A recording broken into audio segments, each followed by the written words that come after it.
Y pues mira, lo que estamos viendo en la pantalla es una viga. Probablemente en la parte de arriba la estoy tratando que te la imagines de una forma tridimensional. Mientras que en la parte de abajo estás viendo exactamente lo mismo, pero colapsado a un plano, ¿no? Fíjate que nosotros, además de hacer estos dibujitos, pues solemos asociarlos a ejes coordenados. Tal vez cuando nosotros veíamos, pues el tema de cortantes en viga, yo te decía, bueno, aquí en el apoyo A nos podemos imaginar el eje de las Y's y en el apoyo o en la distancia horizontal, déjame ver si lo puedo hacer, trazar mi eje, ahí voy, ahí voy, ahí voy, ahí voy, ahí está trazado mi eje de las X.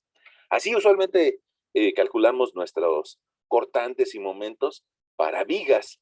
Y eso significaría que en esta sección transversal nosotros tal vez veríamos hacia arriba el eje de las Y's y de forma transversal veríamos el eje de las Z's, mientras que en cuanto a su longitud estaríamos viendo el eje de las X. Eso, bueno, hasta cierto punto, ¿no? Hasta cierto punto es cierto.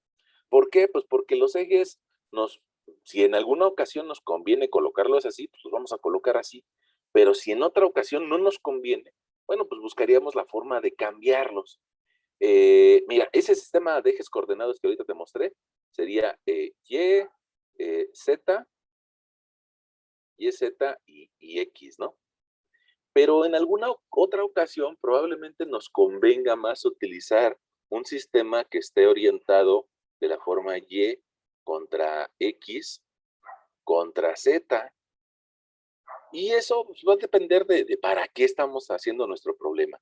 Ahora, fíjate que nosotros cuando resolvíamos, te decía, vigas y queríamos encontrar cortantes y momentos, pues nos convenía manejar ese sistema coordenado con la X a lo largo de la viga, porque desarrollábamos diferentes valores de cortante y diferentes valores de momento para diferentes valores de X.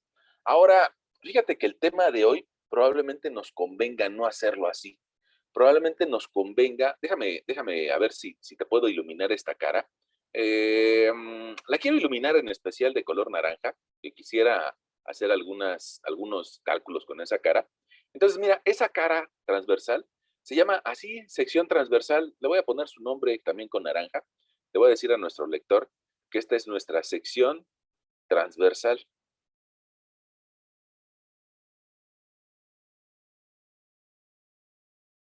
Esta es nuestra sección transversal. Ok. Entonces, fíjate que esa sección transversal, pues también la podemos representar mediante un sistema de ejes coordenados y también la podemos dar una cierta geometría. En esta ocasión, pues tal vez voy a ponértela aquí. Ah, no puedo. Ahí estoy, otra vez. Sí, ya puedo, ya puedo. Ahí está. Ahí está mi sección transversal. Y esa sección transversal con los ejes que tiene ahí mostrados, probablemente le tocaría el eje de las Y hacia arriba y el eje de las zetas hacia hacia el lado derecho. Nada más que te decía que a veces nos conviene cambiar ese eje de las zetas y en lugar de escribir eje de las zetas, en algunas ocasiones nos conviene más escribir el eje de las X. Ah, te digo, a veces conviene, ojo, a veces nos conviene que la X sea para allá. Pongamos con lo que vamos a ver nosotros el día de hoy. El día de hoy El día de hoy nos conviene que el eje de las X quede de forma horizontal y yo creo que no nos debe de causar tanto conflicto, ¿no? Es simplemente ver otra cara y colocar unos nuevos ejes. Le podemos poner, si tú quieres, le podemos poner eje Y' y X' para que no sean los mismos que en el sistema donde está la Z, ¿no? Ok, si quieres. O si quieres le podemos poner una Y' o una X'. Eso es lo de menos, ¿no? El chiste es de que nos entendamos. Ok, ahora, ¿por qué te decía que el día de hoy íbamos a ver esa sección transversal? Bueno, pues porque alguna de las propiedades de las secciones,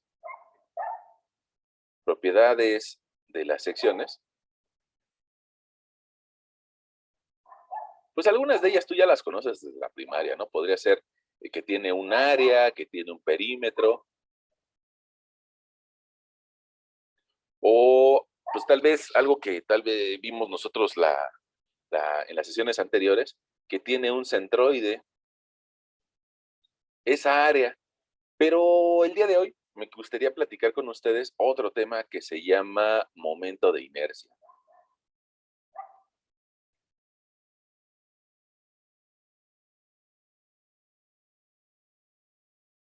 Ahora, este temita que dice momento de inercia, pues como que nos lleva a la percepción, yo creo, que es algo acerca de giro, porque utiliza la palabra momento.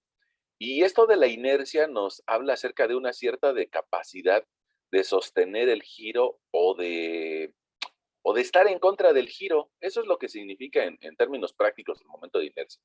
Nada más que ese concepto de momento de inercia, si buscamos una definición un poco más formal, pues, honestamente nos cuesta un poquito de trabajo encontrarla. Fíjate que ese momento de inercia me gustaría que nos lo empezáramos a imaginar a partir de la viga que tienes ahí al costado eh, izquierdo de tu pantalla. Ahora, para que te lo imagines, voy a volver a dibujar esta viga, pero ¿qué le pasaría a esa viga si nosotros en la parte de arriba le hiciéramos le transmitiéramos un poco de carga? Esa carga, es más, te la voy a dibujar por acá, en el eje. Ahí te estoy dibujando que está recibiendo esa carga en el eje de la viga. Y bueno, esta es una serie de cargas. Ok. Ahora, ¿qué le va a pasar a esa viga? Pues probablemente a partir de una configuración inicial que estaba muy bonita y que estaba muy recta, se empieza a deformar. Ahora, de forma punteada te estoy dibujando esa configuración inicial, mientras que pues también tendría sus apoyos, ¿no? Su apoyo uno, llámese A, su apoyo B o 2, no importa. Y lo más seguro, voy a exagerar esto, ¿eh? Voy a exagerarlo un poquito. Lo más seguro es de que su configuración deformada va a darnos algo así. Mira, voy a exagerar. Ahí está, ahí está, ahí está, ahí está. Esa configuración deformada. Está exagerada, ¿no? Pero me interesa que tú te imagines ese efecto. O sea que entre todos, poco a poco nos vayamos imaginando lo que puede pasarle a una viga al recibir una carga. Ahora, para eso le estoy poniendo por aquí, pues una iluminación o un relleno como si fuera concreto. Ahí está, mi viga deformada. Le voy a escribir así específicamente, viga deformada, viga deformada. Ok, ahora pasa algo interesante, pasa algo interesante. Fíjate que esta sección transversal que nosotros dibujamos de color naranja, se llama así porque le podríamos hacer un corte a la viga en cualquier otro sitio. Y mira, si lo cortáramos en otro lugar, lo más seguro es que también nos encontraríamos una sección que tiene una geometría similar, que también es rectangular. Y si lo quiero cortar en otro lugar, pues también me encontraría con una sección que tiene una geometría rectangular. Es decir, esto es un prisma, ¿no? Y bueno, en otro lugar, evidentemente que también me encontraría esa geometría rectangular. Ahora, esas mismas secciones, le voy a poner por aquí un título, que diga esas secciones, son muy parecidas a esta. Bueno, pero esas mismas secciones, si las dibujo ahora en el plano YX, pues probablemente una de ellas de forma inicial quedaría así, vertical, de forma inicial también quedaría vertical y de forma inicial también quedaría vertical. Pero ¿qué pasa cuando esto se deforma? ¿Qué le pasa a la viga? Pues resulta que esas secciones van a empezar a girar. Es decir, una de ellas va a rotar mucho, la que está más cerca del apoyo va a rotar mucho, otra va a rotar un poco menos y otra va a rotar un poco menos. Y van a formar un ángulo con respecto a la vertical. Ese ángulo, le puedes llamar el del nombre que quieras, le puedes llamar un ángulo alfa o pongamos la tercera de las secciones, probablemente genere un ángulo un poco menor al que le podemos llamar gamma, ¿no? Es lo de menos. Pero lo que me interesa es de que tú te imagines que esas secciones rotan o giran y giran eh, con referencia a cada una de esas secciones tiene un punto centroidal, una coordenada de centroide. Ese centroide, si lo plasmo en este plano de 2 dimensiones, quedaría colapsado al centro de la viga, ¿no? Mira, ahí está el centroide de la sección 1, el centroide de la sección 2, el centroide de la sección 3. Y eso a su vez generaría que el centroide esté representado en esta otra viga deformada al centro. Y eso nos permitiría encontrar algo que se llama eje neutro.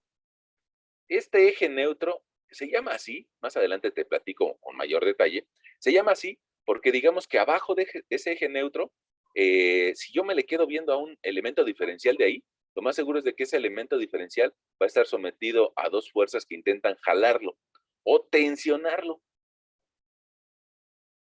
Mientras que si tomo un elemento diferencial por arriba del eje neutro, lo más seguro es de que yo vería dos fuerzas que intentan comprimir a ese elemento. En cambio, en el eje neutro, es decir, en la línea roja, ese que se llama eje neutro, en ese eje neutro no hay ni fuerzas de compresión ni fuerzas de tensión, y eso se da precisamente en el centroide de la figura. Ahora, eso es para una sección de material homogéneo, ¿no? Es decir, que solamente está hecha de concreto o que solamente está hecha de madera o que solamente está hecha de aluminio o algo así, solamente un material. Cuando tenemos dos o más materiales, eso cambia, pero bueno, yo creo que para una forma de empezar con este tema de momento de inercia sería que tú te imagines que es una sección de un solo elemento. Ok, ahora fíjate que estas secciones giraron. No sé qué tan fácil o tan difícil sea de entender esto, de que la sección está girando, se está deformando. A mí como me gustaría que completamente tú te hicieras a la idea de que esas secciones están girando, pues voy a apagar tantito mi presentación o mi imagen de Word y me gustaría prenderte el video. Me gustaría que tú recordaras cómo se deforman las cosas, ¿no? Probablemente, mira, aquí yo tengo una hojita de papel que utilizo como mousepad, y esta hojita de papel, si le pongo un cierto peso encima, como podría ser el peso de un cargador, bueno, pues resulta que esa hojita de papel se va a empezar a deformar. Mira, ahí va, ahí está. Se deforma. Lo mismo que pasaba con la carga que yo te mostraba como una serie de flechitas o vectores que iban hacia abajo, se deforma. Ahora, probablemente la hoja de papel sea muy delgadita y no alcance a ver cómo se deforma en una cierta profundidad. Mira, te pongo por acá una libreta, un tarjetero, y ese tarjetero, pues también, si le aplico una cierta fuerza, mira, aquí sí se alcanza a ver que se está deformando, así como la viga que yo te iluminé o que trataba de representar en dos dimensiones. Y como último, yo creo que nos podría servir un gusanito de feria, ¿no? Un gusanito de estos que nos cuestan 5 pesos y le sirven a los niños para entretenerse un rato y que a nosotros nos permite identificar un modelo tercermundista de una viga, ¿no? Fíjate, esta viga, si yo le doy una cierta longitud, pues resulta que se cuelga. Alguien me va a decir, oiga, profesor, eso no es una viga, eso es un juguete de feria. Bueno, sí, eh, es un juguete de feria, pero me permite que tú veas algo. Fíjate que la primera sección es una circunferencia o un círculo, y la última también, y la del medio también. Y todas ellas están girando a la hora que se cuelgan o que se deforman. Si eliminamos este efecto de que se están moviendo, porque bueno, pues es un resorte y al fin y al cabo tiene un cierto movimiento, si tú te lo imaginas que están rectas, pues me darás la razón en eso que yo te decía hace un momento, de que cada una de esas secciones gira, rota con respecto a un centro. Ok, vamos a regresar a nuestra imagen.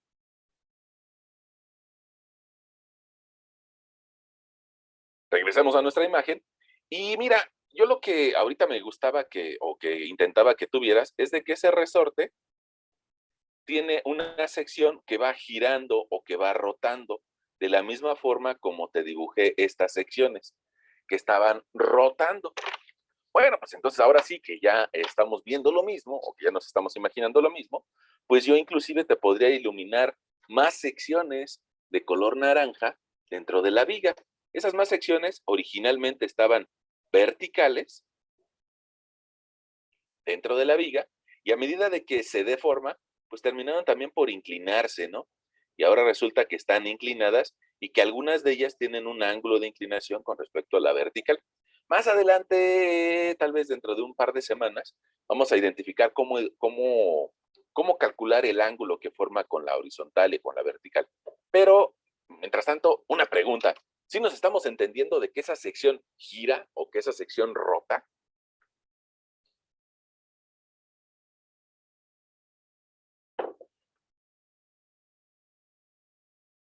O sea, ¿vamos bien?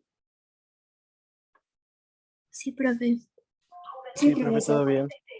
Qué bueno, eso me reconforta, ¿no? Es nuestra clase de resistencia a materiales de las 19 horas y nosotros estamos en nuestra sesión número 10.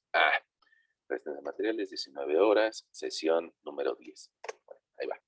Bueno, ahora, ya que me quedó claro qué rota, pues entonces alguien se preguntará, ¿en base a qué rota, no? ¿En base a qué? Ya se los había dicho por aquí que es en base al su punto centroidal. Y resulta que este momento de inercia es exactamente lo que mide. Intenta decirnos qué tan rígido o qué tanta resistencia al giro presenta una cierta sección. Probablemente una sección tenga más resistencia que otra. Ahora, mira, esta misma sección transversal, no sé si me permites, dibujártela como tal vez tú la veas en tu casa, ¿no? Lo más seguro es que ahí en tu casa hay alguna viga o alguna trave, alguien le dirá, o inclusive, aunque sea una trave de cerramiento, ¿no? Pero lo más seguro es que tenga esta geometría, es decir, que esté vertical esa viga. Ahora, probablemente alguien diga que se ve fea en esta posición y, y probablemente alguien diga, oiga, pues podría aguantar lo mismo si la acostamos. Podría aguantar lo mismo, si yo voy a ocupar el mismo material, la podríamos acostar y entonces ahogarla dentro de la losa y que no se vea y que no se vea tan fea. Sin embargo, bueno, pues en esta posición B yo no estoy tan seguro de que aguante lo mismo. Yo creo que para que no nos hagamos esa referencia acerca de cómo aguanta más esa, esa figura geométrica o esa sección geométrica, pues otra vez podríamos recurrir a nuestra realidad, la que vemos con nuestros ojos, ¿no? Y otra vez podríamos, pues tal vez ejemplificar, pongamos esta libretita, ¿no? Esa libretita tiene una cierta sección transversal y yo les preguntaría, bueno, ¿cómo aguanta más esta sección transversal? Si la coloco así y le pongo mis dedos encima y le empiezo a doblar, mira, se deforma mucho, se deforma. En cambio, si le aplico la fuerza en su canto superior o en su arista superior, por más que yo le intente aplicar una fuerza, pues lo más seguro es de que no logre deformar a la libreta. Y algo muy parecido me puede pasar, yo creo que ustedes tienen a la mano una calculadora científica, con una calculadora, ¿no? De la misma forma, si yo le aplico una cierta fuerza, probablemente hasta truene, ¿no? Hasta empiece a hacer chasquidos de que se quiere romper. En cambio, si a la misma calculadora la quiero deformar aplicándole la carga en la parte superior, pues lo más seguro es de que me resbale y que no logre hacerle nada, ¿no? No se deforma. Entonces, gracias a esa experiencia que hemos adquirido, es más, yo creo que lo podemos ejemplificar más con un celular, ¿no? Bueno, ustedes tienen uno ahí a la mano, y ese celular que tienen a la mano, si le quieren aplicar carga así, pues no le van a hacer nada. En cambio, si le quieren aplicar carga así o sobre el display, lo más seguro es que terminemos por estrellar nuestro display. Yo creo que serviría que ustedes lo intentaran hacer como para que sintiéramos de qué forma carga más nuestra viga. Miren, incluso yo hace rato me emocioné y al aplicarle esta carga terminé por fisurar mi calculadora. Miren, ahí está cerrada, ahora se le aplico carga, ya se está abriendo, ¿no? Bueno, no pasa nada, ¿no? Es para que entendamos. Bueno, ahora regresemos a nuestra pantalla y yo les preguntaría, en base a esa observación que hacemos de forma directa o con tu celular que estás experimentando, una pregunta, ¿cuál de estas dos condiciones resiste más? ¿Cuál de esas dos condiciones es capaz de resistir más fuerza vertical? ¿La condición A o la condición B? ¿Cuál resiste más?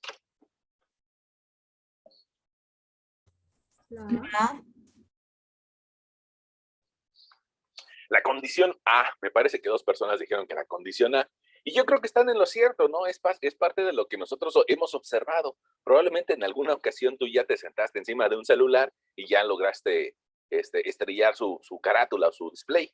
Y por eso ya aprendimos cómo no nos debemos de aplicar una cierta carga encima de un celular. Bueno, ok, fíjense que ustedes me dijeron un concepto que se vuelve interesante. te lo voy a anotar por aquí, así como ustedes lo dijeron. Resulta que ustedes me dijeron, la sección A es más resistente. Y resulta que nosotros estamos en una materia que se llama resistencia de materiales. Ah, como que ya apareció la palabra resistente. Nada más que resistencia de materiales es un concepto un poco más complejo. Habría que identificar qué material está hecho esa sección. Y fíjate que este concepto de momento de inercia simplemente es parte de una propiedad de las secciones. Mira, inclusive ahí ya no se ve, pero arribita dice, son propiedades de las secciones. Entonces, no importa si está hecho de acero o de aluminio o de madera, de todas formas el momento de inercia lo puedo calcular de la misma forma.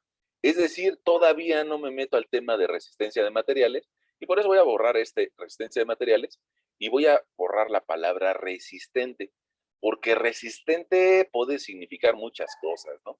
Entonces, lo sigo borrando, ahí estoy. Ah, ahí está. Voy a quitar la palabra resistente y voy a sustituirla por una nueva. Esa palabrita nueva, que no sé por qué no puedo escribir, no sé por qué, a ver, voy a ver, dame la oportunidad, ahí ya se conectó. Voy a cambiarla por la palabra más.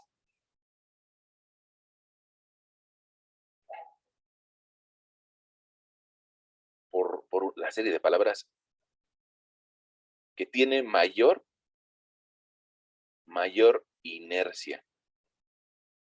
Ok, parecería que yo no sé qué significa inercia, pero ya me estoy imaginando que significa una cierta oposición al giro o una oposición a deformarse. Oposición a girar. Bueno, esa oposición a girar, pues la traemos tal vez de una forma intuitiva. Ustedes me dijeron que la posición A tiene mayor resistencia, pero evidentemente que lo podemos buscar en un concepto numérico y matemático. Para eso, yo creo que podríamos abrir nuestro libro de estática. Todavía este es nuestro último tema de estática. Ya con eso dejamos cerrado este libro de estática y ya podemos pasar a otra cosa. Sin embargo, todavía podemos abrir el Hibbeler, que es nuestro libro de cabecera famoso, ya sea el Hibbeler o el Viran Johnson, y podemos darnos cuenta que por ahí del capítulo 10, mira, vamos a ver por aquí, capítulo 10 nos dice momentos de inercia, todavía en el libro de estática. Ok, me dice, vete a la página más o menos la 511, y ahí vas a encontrar ese tema. Me parece que está en la 529. 529 del PDF, ¿no? Probablemente sea la 511 de la versión impresa. Bueno, resulta que aquí cuando nos empieza a hablar acerca de momentos de inercia, nos habla acerca de una figura cualquiera, que tiene una configuración no tan definida, ¿no? Sino que puede tener cualquier configuración. Y aquí nos define cómo podemos encontrar el momento de inercia, en la página 512 impresa, ¿no? Bueno, fíjate, yo le doy un poquito de zoom aquí a nuestra pantalla y podemos leer lo que dice ahí, el momento de inercia. El momento de inercia, por definición, los momentos de inercia de un área diferencial dA con respecto a los ejes X y Y son diferencial de IX igual a Y cuadrada diferencial de área y diferencial de IY igual a X cuadrada diferencial de área respectivamente. Lo malo es de que eso como que no nos está definiendo nada, ¿no? O sea, es un buen texto, pero parece como que no nos está diciendo nada que yo pueda entender con palabras, pues, coloquiales. Si bien es cierto que entiendo de que cualquier área puede tener cualquier configuración rara y que esa área la puedo dividir en elementos diferenciales, bueno, pues más bien parece como que esta definición me manda a una integral, a una fórmula. Si te le quedas viendo a esta derivada, ahí dice derivada del momento de inercia, es igual a y cuadrada diferencial de área. Mira, esa expresión que está seleccionada es lo mismo que esta. Nada más que aquí está integrando del lado izquierdo y está integrando del lado derecho. La integral del lado izquierdo ya la resolvió y dice, si integro ix, me queda ix. Del lado derecho no la resuelvo y nada más la plantea como una integral. Pero estas son las fórmulas del momento de inercia. Déjame anotarlas porque lo requerimos, porque lo requerimos anotarlo, sobre todo la primera, ¿no? Sobre todo la primera, dice, Ix es igual a la integral de y cuadrada diferencial de área. Bueno, vamos a ver, voy a anotarla por acá. Voy a escribirle a nuestro lector que para cualquier área, no importa la geometría que tenga, para cualquier área, yo podría calcular el momento de inercia Ix con una integral de la distancia y al cuadrado por un diferencial de área. Fíjate que eso, pues me resulta un poquito difícil de entender, ¿no? No sé si a ustedes les resulta fácil, porque para mí, honestamente, me resulta un poquito difícil de entender. Entonces, como no le entendí al Gibeler, pues voy a buscarlo en otro lugar, ¿no? Y ese otro lugar pues, puede ser la internet. Y puede ser nuestra página de Wikipedia, ¿no? Que pues todo el mundo la hemos consultado en alguna ocasión. Hace tiempo la criticábamos mucho, ahora pues nos hemos dado cuenta de que es un aprendizaje colaborativo y que pues nos puede dar bastante información. Vamos a ver, fíjate, el primer enunciado que nos dice Wikipedia acerca del momento de inercia nos diría, el momento de inercia con un símbolo I es una medida de la inercia rotacional de un cuerpo. Rotacional nos hace referencia a que va a girar o que va a rotar. Todavía no me queda clara la definición. Entonces vamos a ver si la siguiente renglón o el siguiente enunciado nos ayuda. Fíjate, dice, cuando un cuerpo gira en torno a uno de los ejes principales de inercia, la inercia rotacional puede ser representada como una magnitud vectorial llamada momento de inercia. Ok, entonces ya entendí algo, mira. El momento de inercia, déjame se lo escribo a nuestro apunte, es una cantidad vectorial. Cantidad vectorial. Lo cual significa que lo puedo representar como una flechita y que lo puedo meter dentro de algo que se llamaría tensor de inercia. Ese concepto de tensor de inercia es un poco más complejo. Ahorita vamos a dejarlo hasta ahí. No sé si con esa definición ya nos quedó claro. Lo más probable es de que no. Y yo creo que la mejor forma de identificar qué significa el momento de inercia, te lo podría yo resumir como que es una facilidad o al mismo tiempo una dificultad de girar. Fíjate que hace rato ejemplificábamos con esta libretita y decíamos, es que esta sección como que es más fácil doblarla. Es más fácil que gire, entonces tiene menos inercia. En cambio, si cargo esta sección, me cuesta más trabajo hacerla girar. Tiene más inercia, tiene más tendencia a quedarse en su misma posición, inercia. Y esa propiedad lo que nos habla es de que si empieza a girar, ya no va a haber quien lo detenga. Es más, si yo lo hago girar así, como que gira lento. Es tal vez un asunto de percepción, lo entiendo, ¿eh? Pero mira, yo quisiera que te imaginaras que así cae lento. En cambio, si cae de canto, me va a dar un golpe más fuerte. Si pongo mi manita abajo y la siento que cae de canto, o sea, de forma vertical, cae más fuerte que si cae de forma plana. También puedes hacer ese experimento y darte un golpecito y ver cómo te duele más. Y lo más seguro es de que esta forma te duele más, porque tiene más inercia. Pero eso lo podemos calcular con la fórmula que nos da. Entonces, fíjate, te voy a volver a compartir mi pantalla. Y resulta que el buen Gibeler me dice, bueno, esta fórmula que es para cualquier área, pues resulta que te la puedo pasar específicamente para secciones rectangulares. Y eso lo hace por medio de un ejemplo. Mira, aquí hace el ejemplo 10.1, estoy ahí, donde nos presenta una sección muy parecida, muy parecida a la que yo te dibujaba de una viga. Es una sección rectangular que de base tiene B medios más B medios me va a dar aquí B, y de altura tiene H medios más H medios me da H. Okay. Y que me habla acerca de un diferencial de área. ¿Qué significa un diferencial de área o ese espacio subrayado? Bueno, ese diferencial de área significa que es un área infinitamente pequeña. Entre más pequeña, más exacta. Y Y nosotros en nuestro curso de cálculo diferencial aprendimos a dividir las cosas en elementos diferenciales. Y en el cálculo de cálculo integral lo sumábamos.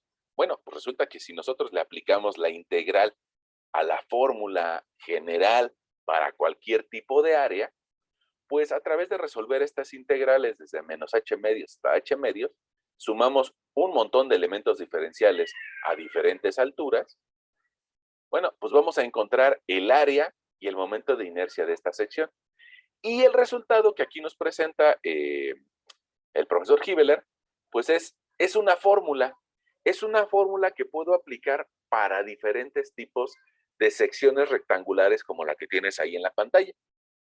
Bueno, ahora, esa formulita la podemos anotar, porque ya no es una fórmula que sea aplicable a cualquier tipo de área, sino que es aplicable solamente a áreas rectangulares. Entonces, lo voy a anotar en mi apunte, lo voy a anotar aquí abajito en mi apunte, y si bien es cierto que esa fórmula me sirve para cualquier área, pues probablemente me sirva más para una sección rectangular. Aquí está mi sección rectangular. No me gustó ese ashurado. Voy a ponerlo un color sólido. Ahí está mi sección rectangular.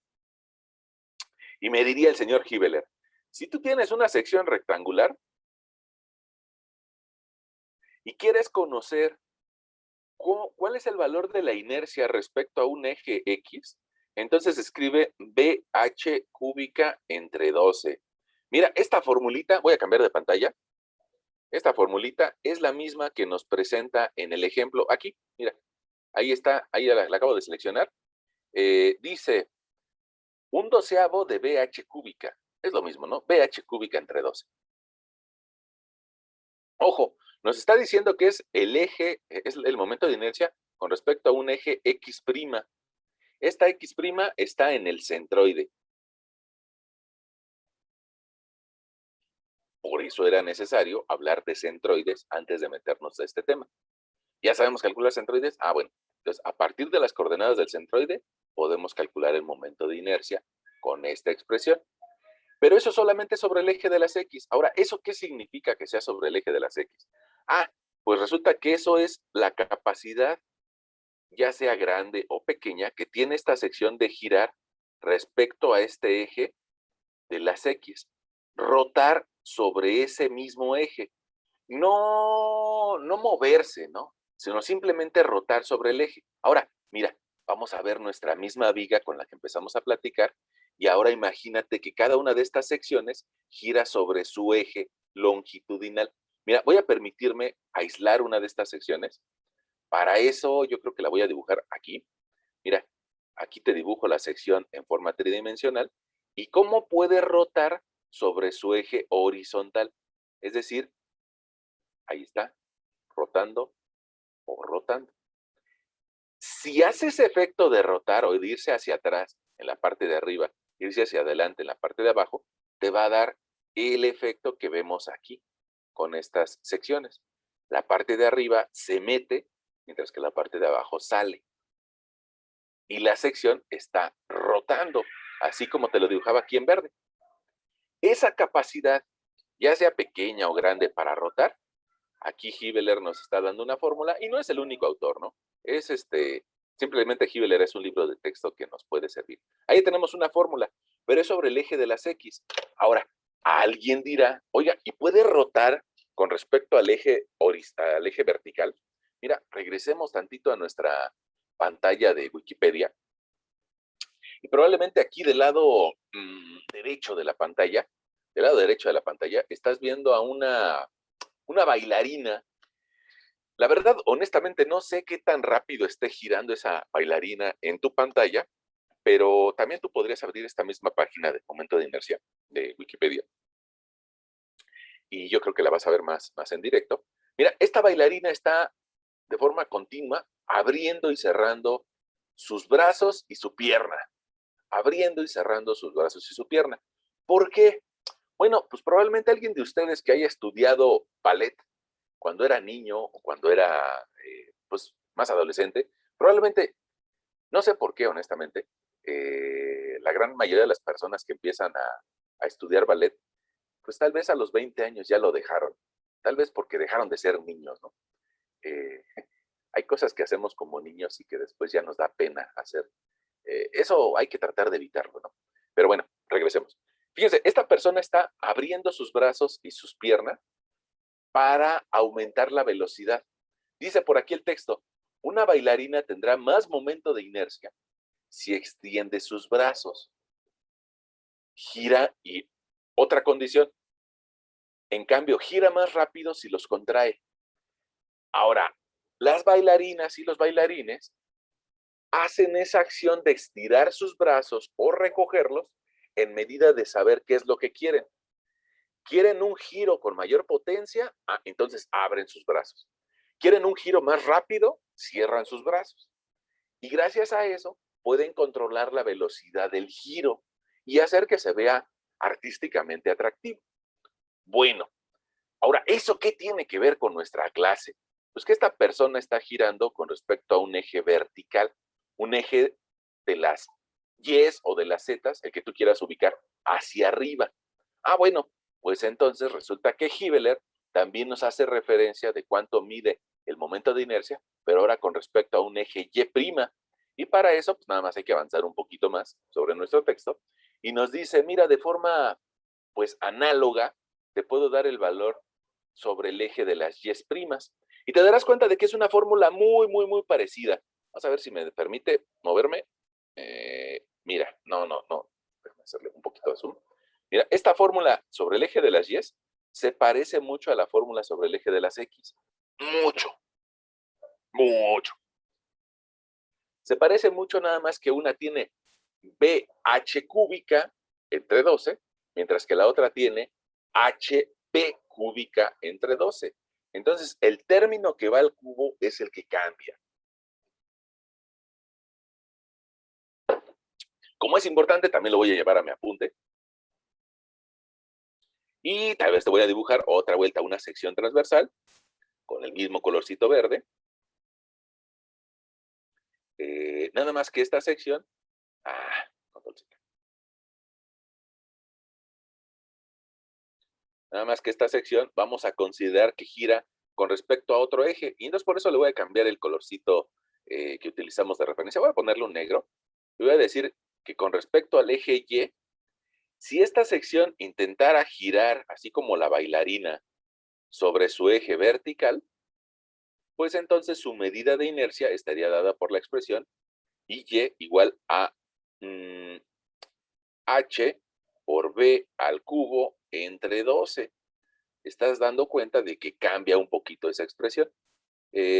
También la dibujo de color verde para darle una cierta importancia. Bueno, ahora, ¿qué cambia entre estas dos? El término que va al cubo. Entonces, si gira con respecto a un eje horizontal, el término que va al cubo va a ser la altura. Si gira con respecto a un eje vertical, el término que va al cubo es la base. Ahora, ¿eso para qué? ¿Eso para qué? Porque ustedes hace algunos minutos, probablemente ya llevamos varios minutos, pero me decían que tenía mayor resistencia esta figura con una posición A con respecto a una figura con una posición B. Y eso lo podemos comprobar numéricamente utilizando estas dos fórmulas. Para eso me gustaría que tal vez ustedes recordaran que ahí en su casa seguramente hay alguna viga, ya sea debajo de tu sala, ya sea debajo de la zona de las escaleras, ya sea en donde guardan un auto, o probablemente tú recuerdes alguna viga en algún edificio, en alguna plaza comercial. Entonces, bueno, pues vamos a hacer uso de tu memoria y vamos a recordar que probablemente nos imaginemos entre todos lo que le llamamos una losa o un entrepiso, y debajo de esa losa o entrepiso nos podemos imaginar esa viga.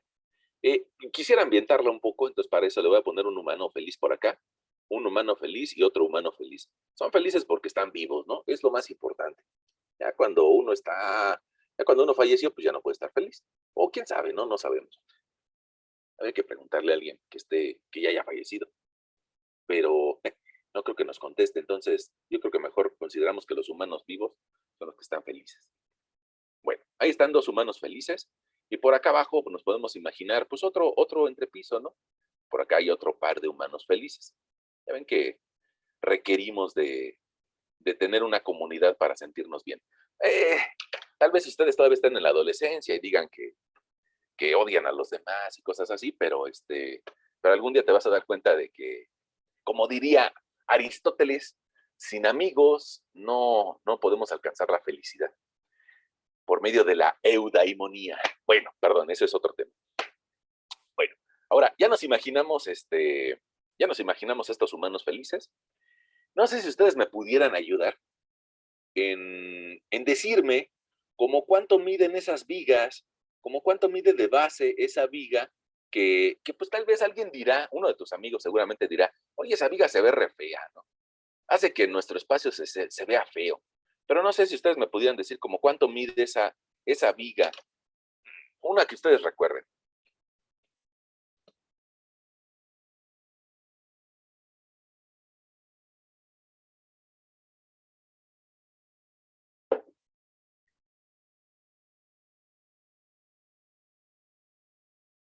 Unos 50 centímetros, profe. Unos 50 centímetros. A ver, déjame ver. Porque luego es bien importante que entendamos las cosas, ¿no? Fíjate, más o menos en mi mano, y yo creo que en las de ustedes también, más o menos mide como 20 centímetros. Entonces, 20 más 20 son 40, ¿no? Y todavía un cachito más. O sea, mira. O sea, voy a ponerlo sobre mi cuerpo, ¿no? Fíjate, 20 más 20, perdón, así tengo que volver. 20 más 20 y un cachito más. O sea, una viga que tiene esto de ancho. Sí hay vigas así, pero usualmente las vamos a encontrar con esas dimensiones debajo de un estacionamiento o debajo de un edificio que tenga claros o distancias, pues tal vez del orden de unos 10 metros. Por eso te decía un estacionamiento. Debajo de un estacionamiento, si estaciono dos autos, más o menos me va a dar una distancia de 10 metros. Y eso probablemente sí me dé una viga que tenga 50 centímetros de ancho. Eh, si quieren lo hacemos así, no hay ningún problema. O no sé si ustedes digan, no, la verdad es que ahí en mi casa las vigas miden menos. ¿Cómo ven? Por mí no hay ningún problema. Si quieren le ponemos ahí 50 centímetros o no sé si en su casa midan menos.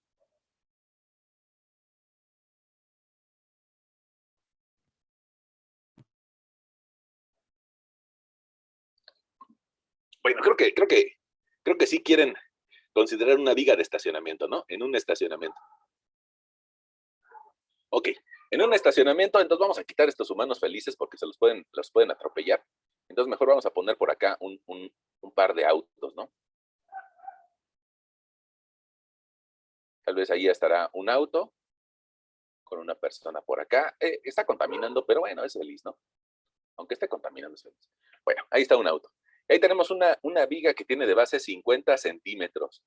Una pregunta, ya que se imaginaron ese espacio en el estacionamiento, ¿cómo cuánto tiene de alto esa viga?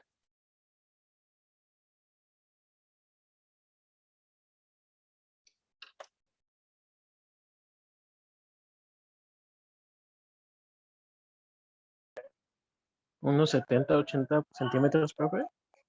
Unos 70 u 80 centímetros, vamos a ponerle esos 80 centímetros. Y una pregunta, una losa que está encima de un estacionamiento, ¿cómo cuánto medirá? 25 centímetros o 20, ¿no? Ah, está bien, 25 centímetros si quieres, o como dices, tal vez 20. No, 25 para que nos quede mejor nuestro problema. Bueno, ahora, esa viga que está en un estacionamiento, a medida de que pasemos nuestros semestres, te vas a dar cuenta de que en realidad consideramos toda la altura, incluyendo la altura de la losa. Toda esta va a ser nuestra sección de la viga. Eso me lleva a que esa sección de viga, al momento de calcularla desde el punto de vista estructural, pues va a ser una dimensión que va a tener 50 centímetros de base, 50 centímetros de base, y de altura, pues serían 80 más 25, sería 1.05 metros, ¿no? O escrito en centímetros serían 105 centímetros. Esa sería la altura, ¿no? Ok, ahora, resulta que si yo quiero calcular su momento de inercia con respecto a un eje horizontal, que pase por el centroide, voy a llamarle X, que pase por el centroide, pues entonces le puedo hacer caso a las formulitas que nosotros escribimos y podríamos decir que la inercia en el eje de las X va a ser igual a B, H cúbica entre 12. Eso me llevaría a 50 centímetros de base por una altura de 105 centímetros elevado al cubo entre 12. Ok, aquí mi resultado va a ser grande porque 105 al cubo pues me va a dar un valor bastante grande, ¿no? Entonces tomo mi calculadora y lo opero. 50 por 105 elevado a la tercera potencia entre 12. A mí me dio un valor de 4 millones, voy a escribir, 4 millones 823,000 438. Es más, yo creo que ahí ya llevamos 4 cifras significativas, simplemente lo podríamos dejar en 400 y nadie se debería de enojar, porque ya tenemos inclusive 5 cifras significativas. Ahora, siempre hay personas que son medio haters, entonces vamos a escribirle 438. Ahora, nuestros centímetros elevados al cubo nos van a dar centímetros al cubo. Si los multiplico por centímetros lineales, mi resultado va a quedar en centímetros a la cuarta. Ahí está mi inercia sobre el eje de las X. Si esa sección intenta rotar sobre el eje de las X, pero no es la única, ¿no? Entonces voy a poner otro eje, que sería el eje de las Y, y también pasa por el centroide. Fíjate que la inercia con respecto al eje de las Y, si quisiera rotar alrededor del eje de las Y, voy a utilizar una fórmula muy parecida, pero sería base al cubo por H entre 12. Tú recuerdas que lo que cambiaba era el término que iba al cubo. Entonces, en esta ocasión, voy a tener 50 centímetros al cubo por 105 centímetros entre 12. Y voy a obtener otro valor, ¿no? Más pequeño. 50 elevado al cubo por 105 entre 12. A mí me dio un valor de 1,093,000. 1,093,750 centímetros a la cuarta. Ahí está. Ahora, ¿qué podemos concluir de eso? ¿Qué podemos concluir de eso? Pues resulta que el eje fuerte es el eje de las X, ¿no? O sea, así como lo colocaron, está bien. Así como lo colocaron, está bien. Porque IX, o la inercia sobre el eje de las X, es mayor que la inercia sobre el eje de las Y.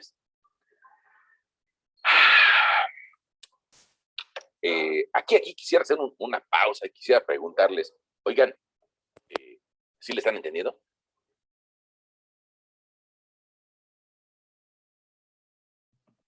Yo solamente tengo la duda de por qué está bien que X sea mayor.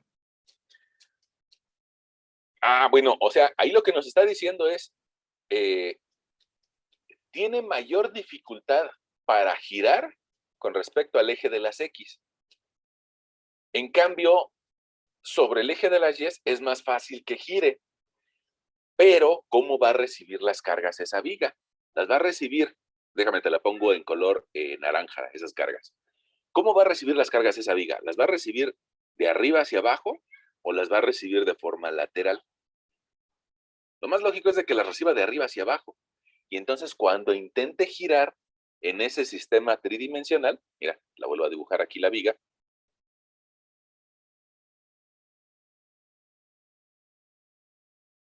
como la carga la va a recibir de arriba hacia abajo, va a intentar girar cada una de estas secciones. Esa sección te la vuelvo a dibujar aquí abajito. ¿Qué le va a pasar? Que a partir de su eje centroidal va a intentar voltearse, girar con respecto al eje horizontal. Y es más difícil que gire con respecto al eje horizontal a que gire con respecto al eje vertical. Por eso la colocaron así. Y quisiera que entre todos, no me estoy desviando de contestarle la pregunta al compañero, nada más quisiera que entre todos imagináramos un escenario hipotético, ¿sale? Hipotético. Hipotético, ok. Este escenario hipotético, vamos a suponer que tenemos un trabajador muy bueno, ¿no? Y uno de nuestros trabajadores muy buenos, de repente se pone creativo y nos dice, oiga, ingeniero, es que la verdad, esa viga se ve re fea ahí. Es más, hasta da la impresión de que le va a pegar el auto, ¿no? ¿Por qué no mejor la volteamos? Es decir, sí, yo tengo un familiar que lo volteó en su casa, ¿no? ¿Por qué no mejor la acostamos esa viga y la colocamos así? Así ocupa menos espacio, así ya no se ve tan fea y así hasta permite pues reducirle la altura al estacionamiento y nos vamos a ahorrar mucho dinero, ¿no? Es un escenario hipotético, recuerdo. Es un escenario hipotético. Ahora, ¿qué pasaría si nosotros acostáramos la viga? Alguien dirá, bueno, pues es el mismo material, ¿no? Bueno, pues aquí tendrías 105 centímetros y de elevación tendrías tal vez 50 centímetros. Pero los ejes, el eje horizontal y el eje vertical, seguirían siendo exactamente los mismos. Entonces, fíjate que en el eje vertical tendríamos el eje de las Y's y en el eje horizontal, perdón, tendríamos el eje de las X. Entonces, para este escenario hipotético,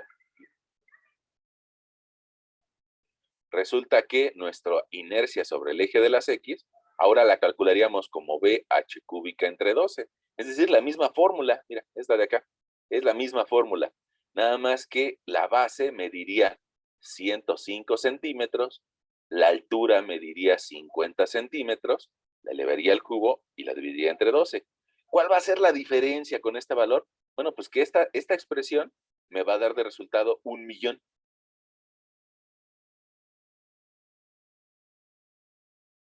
Ahora, ¿qué problema se presentaría en este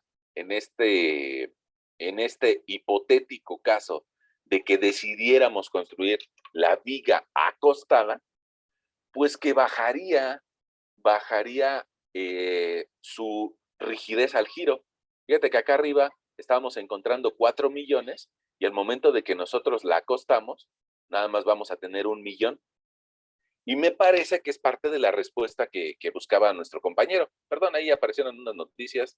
Ya ven que ahora Windows trata de que veamos sus noticias. Es una forma de conducción social, perdón. Mira, ahí el valor de 4 millones bajó a 1.000.000 solamente por acostar la viga.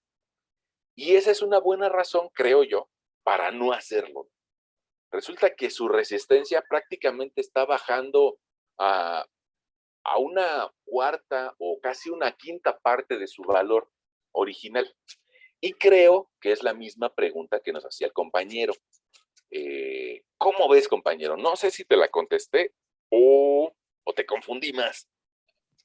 No, sí, todo claro. Gracias, profe. Ok, ahora, ¿por qué quise poner este caso hipotético? Hipotético, porque probablemente ustedes alguna vez se los planteen. Probablemente a alguien, alguna persona cercana a la construcción, se le ocurre esa brillante idea, ¿no? De decir, oiga, ingeniero, pues es que, si ya tenemos la misma cantidad de varillas, y probablemente te lo argumente, ¿no? Y te diga, oiga, pues si es la varilla y el cemento lo que le da resistencia, pues vamos a acostarla.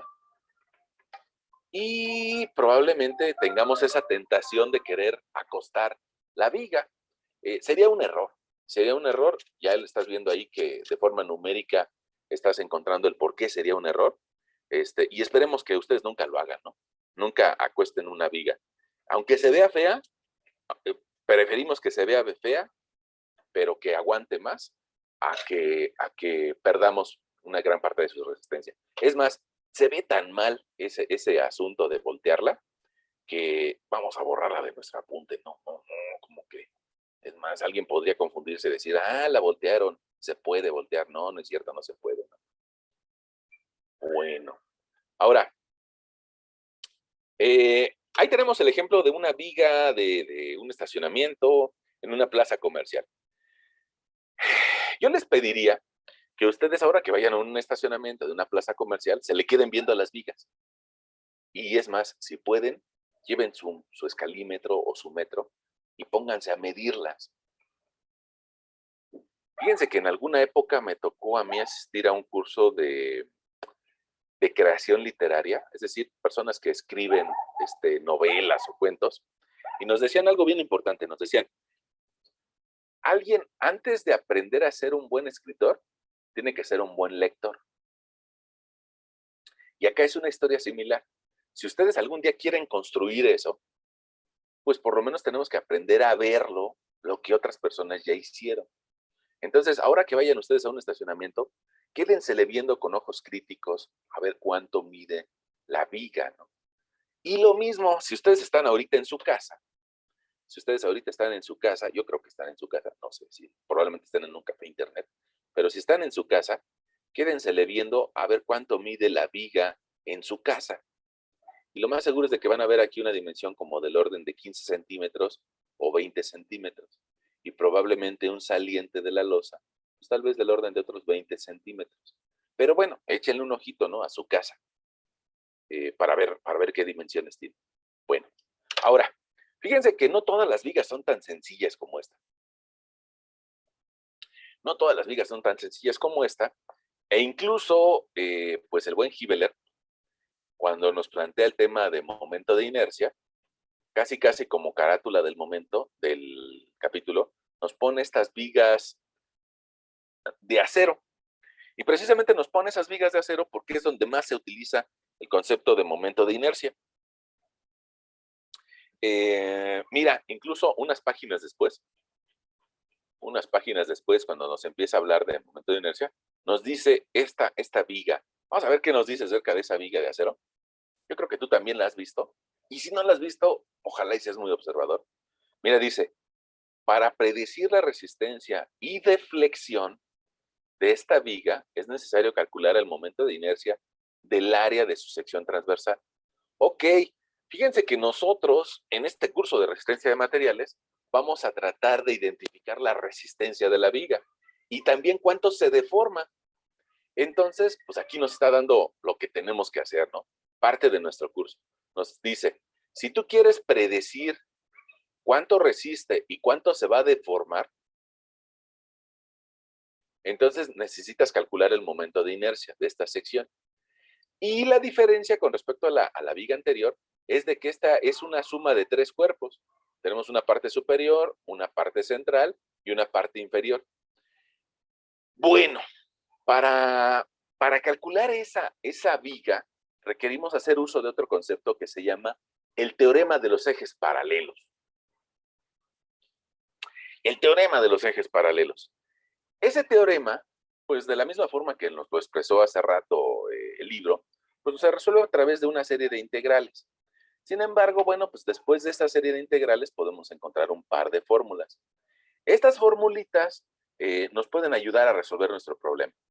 La formulita te diría, si tú quieres encontrar la inercia de la figura compuesta, tienes que sumar las inercias de las figuras locales más el área de cada una de estas figuras por su distancia y al cuadrado. Su distancia entre el centroide de toda la figura y el centroide de cada una de las áreas. Entonces, pues vamos a hacer un ejemplito de ese estilo, ¿no? Vamos a ver si me permite aquí dar unos enters. Y voy a tratar de dibujarte, ¿no? Por lo menos, voy a tratar de dibujarte esa viga de acero. Por lo menos la primera con la que podremos nosotros tener algún contacto, ¿no? Más adelante vamos a hacer algunas más complejas o más sencillas, pero digamos que como para empezar nuestro tema de momentos de inercia nos puede servir esta viga. Mira, ahí te la estoy dibujando.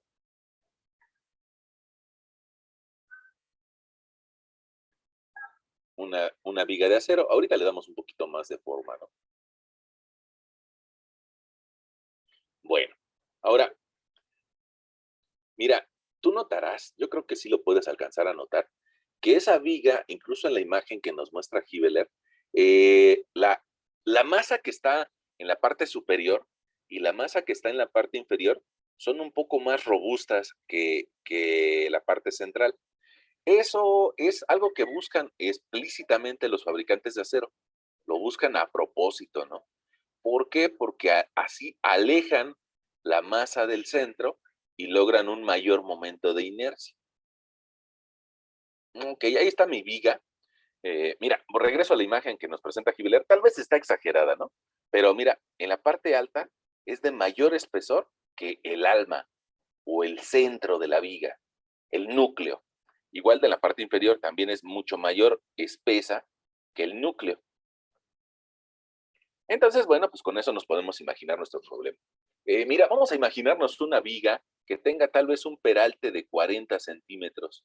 Bueno, no es cierto, eso no se llama peralte, se llama nada más altura del alma.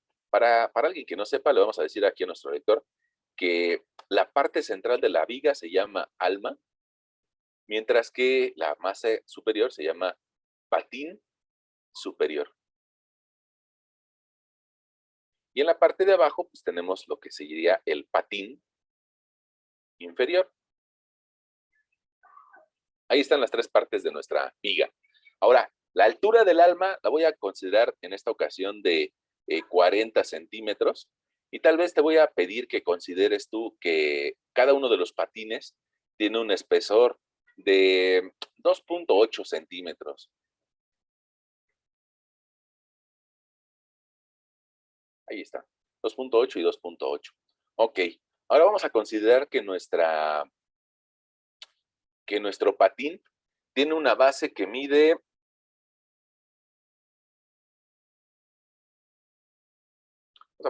24 centímetros y que el espesor del alma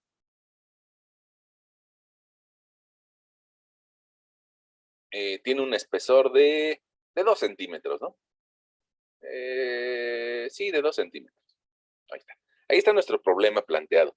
Ahora, resulta que para poder resolver ese tipo de problemas requerimos del concepto que veíamos en el libro del Gibeler, que se llama teorema de los ejes paralelos.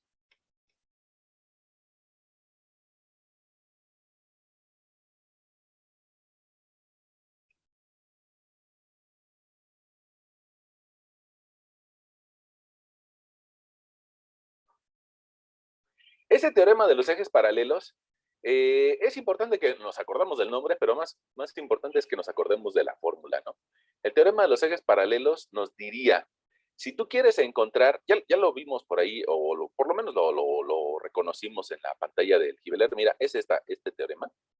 Tal vez te lo voy a escribir de una forma un poquito distinta, pero es en esencia lo mismo.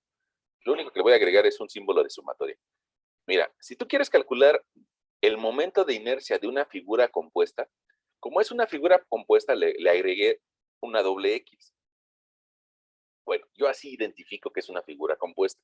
Bueno, diríamos, tienes que sumar las inercias de cada una de las figuras aisladas, o sea, figura 1, figura 2, figura 3, y para eso utilizamos este símbolo. Las inercias respecto a sus ejes locales, más la sumatoria de cada una de las áreas de las figuras multiplicada por la distancia y elevada al cuadrado. Ahí está el teorema de los ejes paralelos para el eje de las X.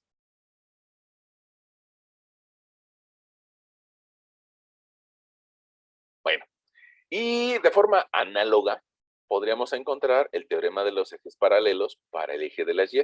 Y en este caso sería la sumatoria de las inercias por las distancias Y más la sumatoria de las áreas por las distancias X. Fíjate que aquí hay algo curioso, ¿no? Estoy hablando del eje de las Y y aparece la distancia X. Y eso es algo importante, ¿no? Que deberías de notar. Parecería como que están cruzadas. Sí, parecería que están cruzadas, pero pues así está la formulación. Ahora, para resolver eso, pues vamos a requerir de usar una tablita. Entonces, por aquí, unos renglones abajo, voy a pedirle a nuestro amigo Word que queremos insertar una tabla. Vamos a pedirle que queremos insertar una tabla más o menos de esta geometría y que mi tabla me gustaría que el contenido estuviera centrado. Me gustaría que la parte superior de mi tabla fuera un cabecero y que estuviera, pues tal vez de color verde, ¿no? Es más, de este otro verde. No, se ve muy intenso. Ahí está, de ese color verde. Me gustaría que la parte de abajo ejecutara una suma. Entonces, le voy a indicar a mi lector que ese borde inferior lo quiero un poco más grueso, me indica que estoy haciendo una suma y que mis cabezales, pues, también hay que darle una cierta importancia. Ahí está. Bueno, pues ahí tenemos nuestra tablita con la que vamos a calcular el el momento de inercia de esta figura compuesta. Para eso, de la misma forma que lo hicimos con los centroides, hay que dividir nuestra figura en partes identificables. Y yo creo que podemos identificar pues las tres que ya tenemos ahí anotadas, ¿no? Un patín superior, déjame lo escribo, patín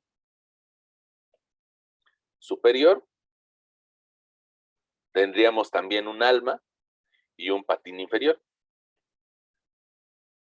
Ok, ahora a eso, ¿cómo le llamaríamos? Pues tal vez cuerpo, ¿no? Cuerpo. Ahora, me gustaría que toda esta tabla quedara pues centrada, entonces le voy a pedir aquí a mi amigo Word que centre esos valores. Ahí está. Ahí tenemos tres cuerpos. Cada uno de esos tres cuerpos va a tener una cierta área.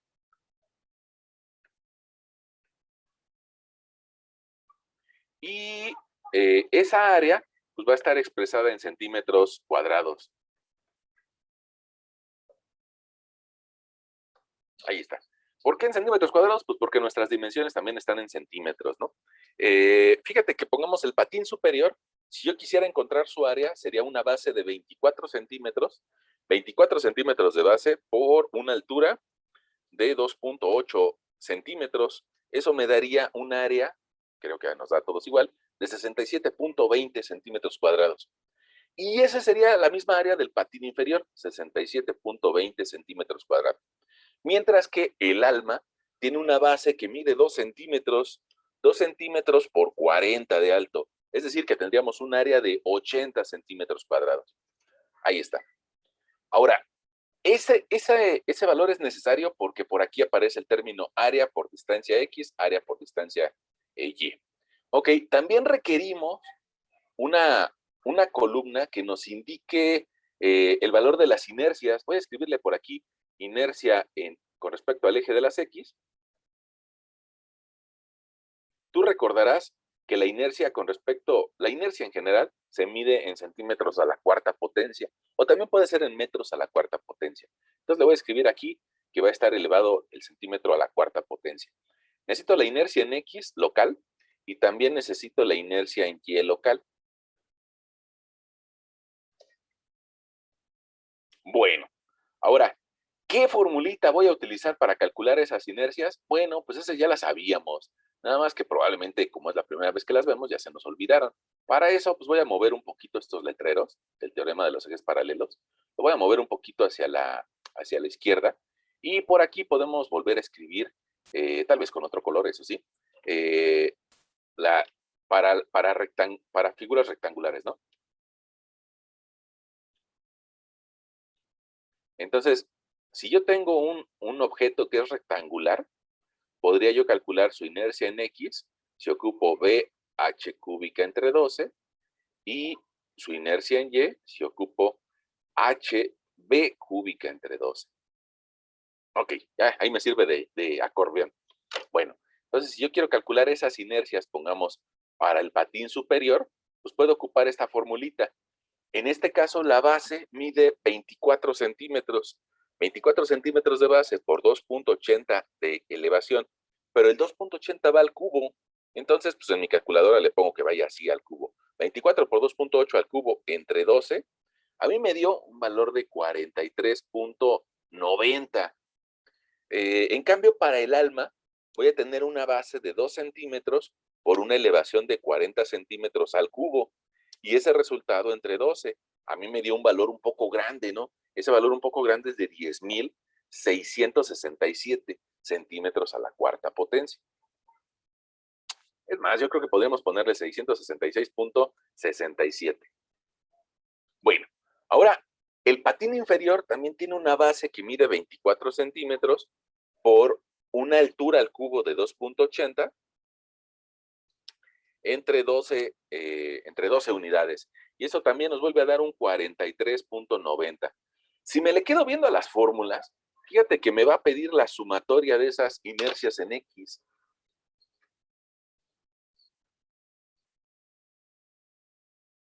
Como me va a pedir la sumatoria, pues entonces me conviene de una vez sumarlo, ¿no? Y al sumar esos valores, voy a sumar 43.90 dos veces.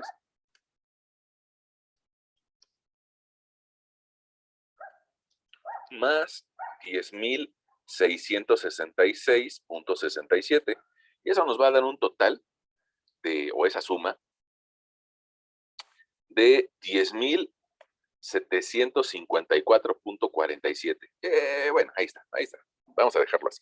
¿Alguien dirá que nos estamos pasando de cifras significativas? Sí, probablemente. Pero vamos a dejarlo así, ¿sale? Ok. Ahora, sobre el eje de las Y's, vamos a ocupar la otra fórmula, la que eleva la base al cubo. Entonces, para el primer patín, el término que va al cubo va a ser 24 centímetros. Entonces yo multiplicaría 24 centímetros al cubo por una altura de 2.8 elevado a la primer potencia entre 12. Bueno, a mí me dio un valor que vale 3,225.6. No sé si a ustedes les da lo mismo.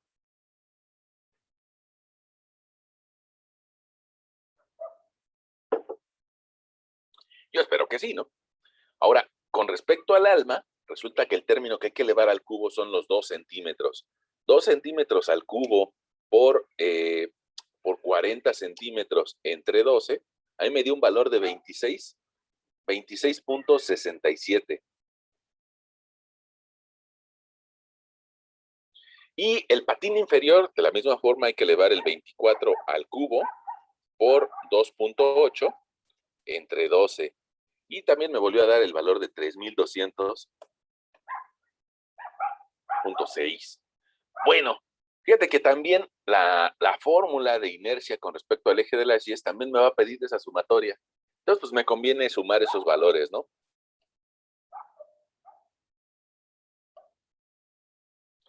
A mí me dio el resultado de la suma, algo así como 6,400. Les recomiendo que cuando calculen momentos de inercia, traten de ir separando sus valores con comas, ¿no? Comas y comillas cada 3 unidades, es decir, para identificar si son millones o miles. Nos van a ayudar mucho, porque vas a darte cuenta que cuando pongamos algún problema con vigas Ashton, llegamos a tener valores de hasta millones. Y es muy fácil confundirse con tanto número, ¿no? Entonces, yo creo que sí nos conviene utilizar las comas y las comillas. Una pregunta. ¿Hasta aquí vamos bien?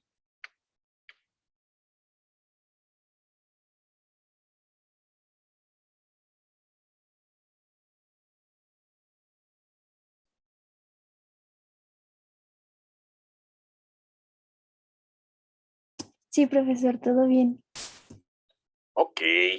Bueno, pues entonces voy a agregar un par de columnas. Una de ellas que nos diga distancia en X y otra de ellas que nos diga distancia en Y.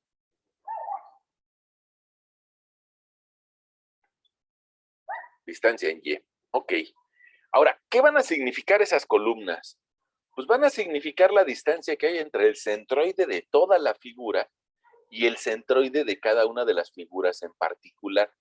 Ahora, ¿eso a dónde nos llevaría? Pues probablemente a que tengamos que calcular el centroide de esta figura. Pero lo bueno es de que, mira, nosotros ya tenemos cierta experiencia sobre centroides y nos damos cuenta que la masa de arriba es la misma masa de abajo. Mide lo mismo.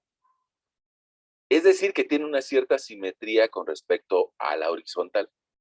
Y que lo que yo tengo del lado izquierdo es exactamente lo mismo que tengo del lado derecho. Es decir, hay una simetría con respecto a la vertical.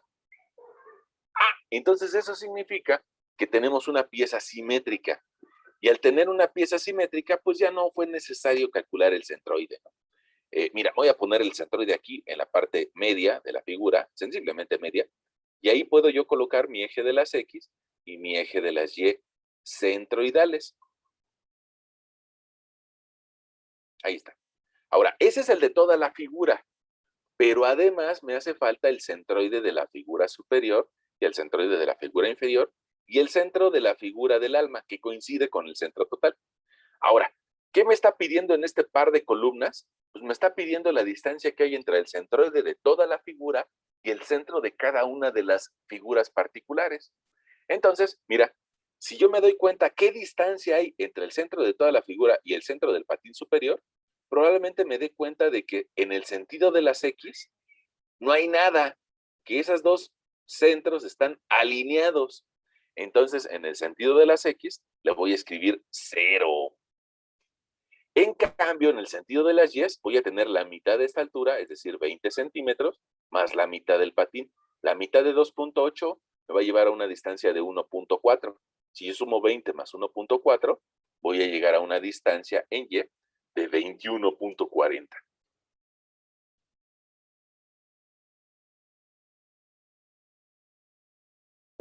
Bueno, ahora vamos a hacer lo mismo para el alma.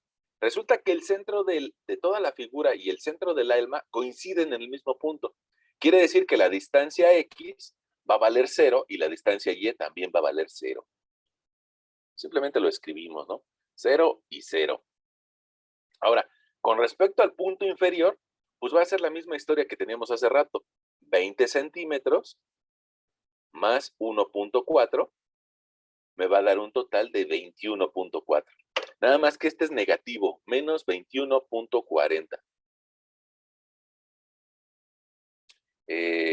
Bueno, ahí está nuestro valor negativo.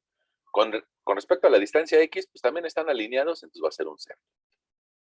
Bueno, pero mi fórmula no me pide, mi expresión matemática, no me pide la distancia Y o la distancia X que la sume, sino más bien me dice, cada una de esas distancias, elévala al cuadrado y luego la multiplicas por el área. Elévala al cuadrado y la multiplicas por el área. Pues vamos a hacer eso, ¿no? Entonces vamos a generar un par de columnas más que incluyan la multiplicación del área por la distancia X al cuadrado y también área por la distancia Y al cuadrado.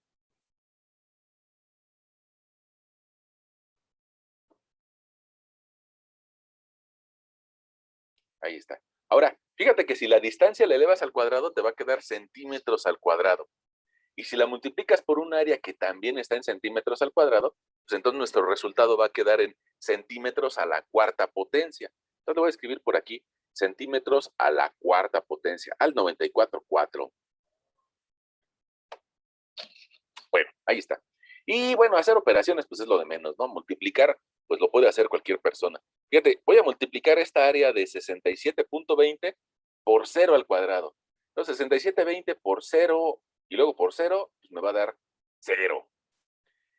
Los siguientes renglones también me van a dar 0 porque las distancias en X valen 0. Ahora,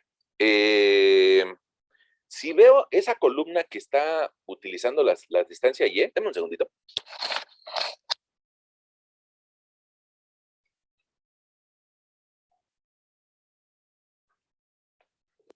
Ya, perdón. Ahora si tomo esta área de 67.20 y lo multiplico por el cuadrado de 21.40, voy a tomar mi calculadora y lo voy a hacer. 67.20 por 21.40 al cuadrado. Resulta que a mí me da un valor de 30,000. Se lo voy a escribir ahí. 30,774.91.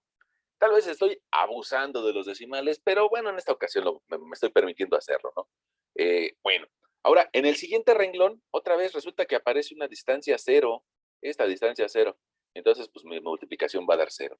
Y el tercer renglón tiene el mismo valor de menos 21.40, por lo cual voy a llegar al mismo valor de 30,774.91. Alguien me va a decir, oye, profesor, pero es que ese valor es negativo. No, porque el término de Y o distancia Y hay que elevarlo al cuadrado. Y cuando lo elevas al cuadrado se convierte en positivo. Ahora, lo que sí nos pide esa operación o esas fórmulas es encontrar la sumatoria de área por cada una de las distancias Y y cada una de las distancias X. Entonces, si yo sumo 0 más 0 más 0, voy a encontrar un 0. Y la segunda operación, si la sumo, pues me va a dar 61,549.82. Ahí está. Ahora, mira, las fórmulas que están allá arriba, intencionalmente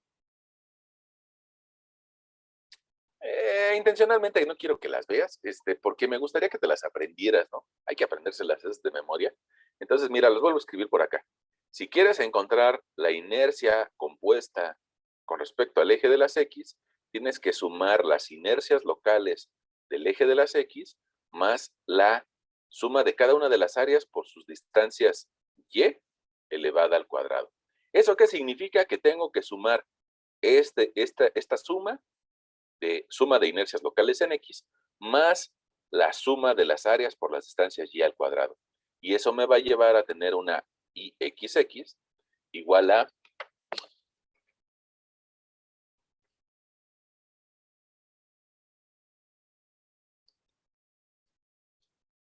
ahí me dio 72,304.3. Es más, ya no voy a escribirle los decimales porque ya traemos ahí muchas cifras significativas. 72,304 centímetros a la cuarta. Algo importante, esta última columna está en centímetros a la cuarta, esta también está en centímetros a la cuarta.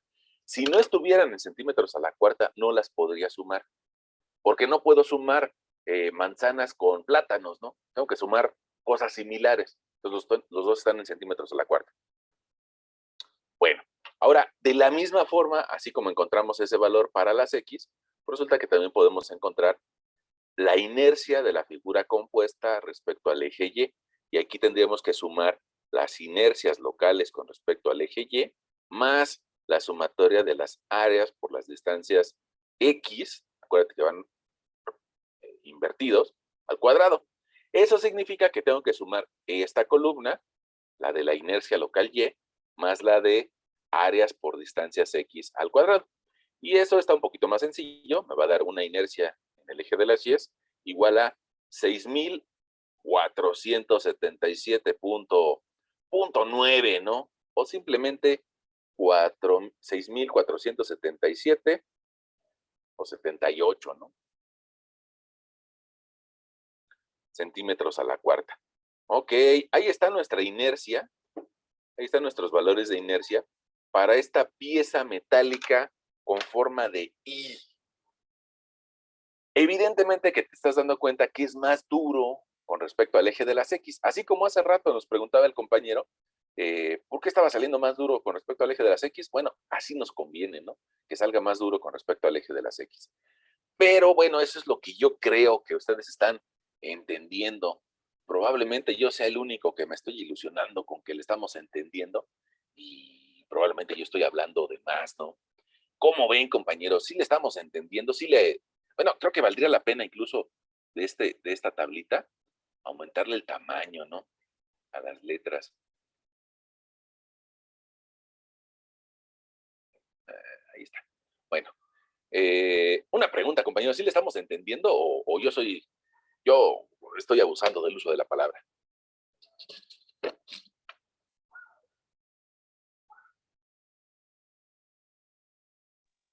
No, profe, sí se entiende bien. Bueno, fíjense que son las 8 de la noche con 28 minutos en la zona metropolitana de nuestro país y es tiempo pues, de que vayan a su siguiente clase. De todas formas, si tienen alguna duda, pues nos podemos quedar a tratar de aclararlo, ¿no?